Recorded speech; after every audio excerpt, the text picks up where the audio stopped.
Hey everybody, we are back for episode 2 of our Q&A series. If you missed the first one, you can find it on YouTube. It's on our blog. And so in this series, we're basically just answering some of the questions that you guys ask us quite often. If you have any questions, please let us know. We were hoping to get to do this from the coffee shop, but we have literally not had a moment with both of us at the coffee shop since our last video.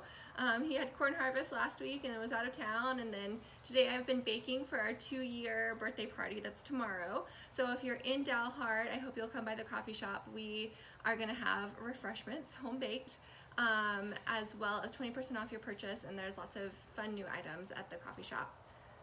So, do you want to tell them our question for today? So today's question is, how do we pick the charities that we support? If you watched the first episode, we mentioned a group called Empower International.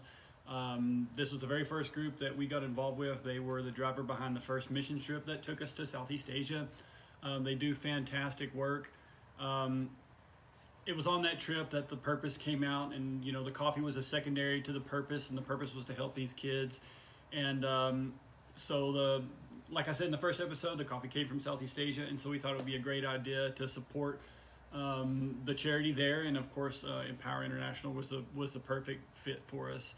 And so the first round of coffee we got from Thailand. We had a missionary, John McAdams, literally put bags of coffee in the back of a little pickup and drive it. I think it's 5.5 or 6 hours from Chiang Mai to Bangkok, and put it on a ship. And then it was, 60 days later that ship finally arrived in Houston, and it floated in the ocean for quite a while. It did float in the ocean for a really, really long time. But the coffee got here, and it was in good condition and great.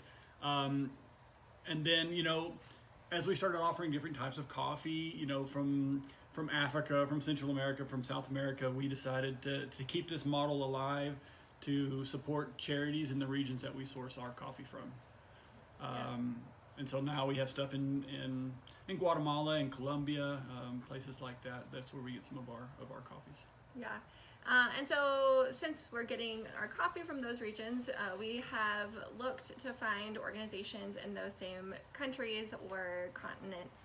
And so some of them are ones that, we have followed for a long time and care about and have been passionate about. But honestly, the overwhelming majority of the organizations that we support have come from you guys. And it is just so crazy, the connections that you guys have with ministries and missionaries and organizations that are making such a big difference all over this world. For example, we had a family here in Dalhart that completely uprooted their lives and moved to Swaziland, and we were excited last year to help buy some dairy cows for the orphanage where they're serving. We had another person that was in the community that their daughter married his cousin's wife's across the street neighbor, and they moved to India and started an organization there, and we helped start a rooftop garden for the people that they serve. And one of our best friends has an aunt and uncle who live in Uganda, and we've been blessed to get to support their work as well. And so it's really just been some crazy connections like that. And so whenever people come to us and it's like, my daughter has given up her entire life to go serve, or that kind of a story, it's like when there's that kind of passion coming from people that we know that really we would have a lot in common with, but they've given up their entire lives to go serve this organization or this cause, we definitely pause and get to know it and see if it fits our model. And so our giving model is, like we said, that it's in the same regions from which we source our coffee. And then our focus is child wellness. And so we've identified the key areas being education, orphan care, fighting human trafficking, and improving health. And we also like to support projects rather than just general support, or we also don't do direct missionary support. And so we do have to find an organization that's willing to, create a project or has a project that matches what we want to give to. And so, as this progressed, we were donating a lot of money to these areas, and people locally were starting to ask, well, do you do anything locally. And at the time, it didn't really fit our model. Like, we had traveled abroad many different times. We know how much further a dollar abroad goes than if you spend the money here. But at the same time, this was a year, it was last year, that the hurricane hit South Texas. And so we decided to develop a special blend. We call it Texas Strong. It's one of our biggest sellers, to directly support works down there. And I think we ended up raising about $1,000 to go to the food bank in Houston to help folks out that were impacted by the hurricane.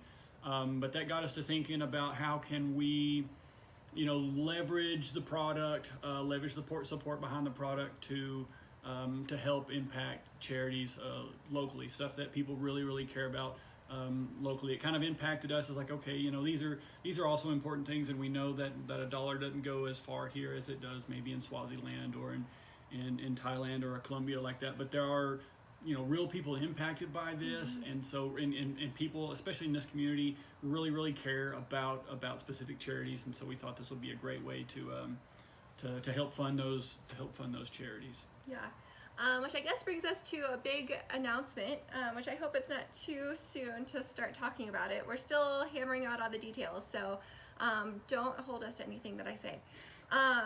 So over the summer during our farmers market, we piloted the Rise blend. And it's a breakfast blend, so it's a little more mild, easy to drink in the morning, and the reception was really great. And the name Rise came partially from like Rise and Shine, since it's a breakfast blend, but it really came from the quote, "We rise by lifting others." And so we are introducing what we're going to call, I think, the Rise fundraising program.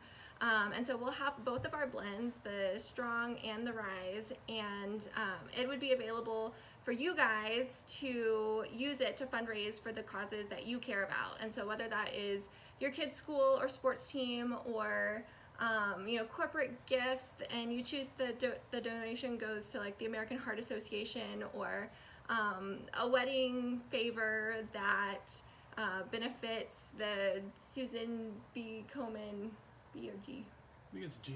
Susan G. Komen Foundation in honor of your grandma, for example. Those are just some ideas off the top of our head.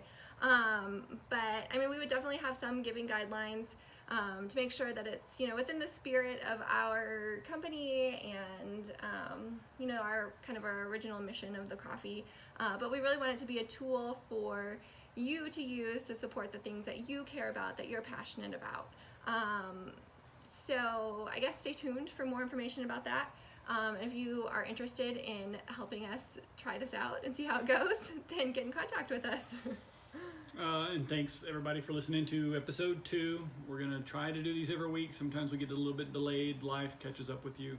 But thanks everybody. If you have any questions, please let us know. Either respond to the comment section here, hit us up on Facebook, or go to purposecoffeeco.com and send us an email. And we appreciate it. Thanks. Bye. Bye.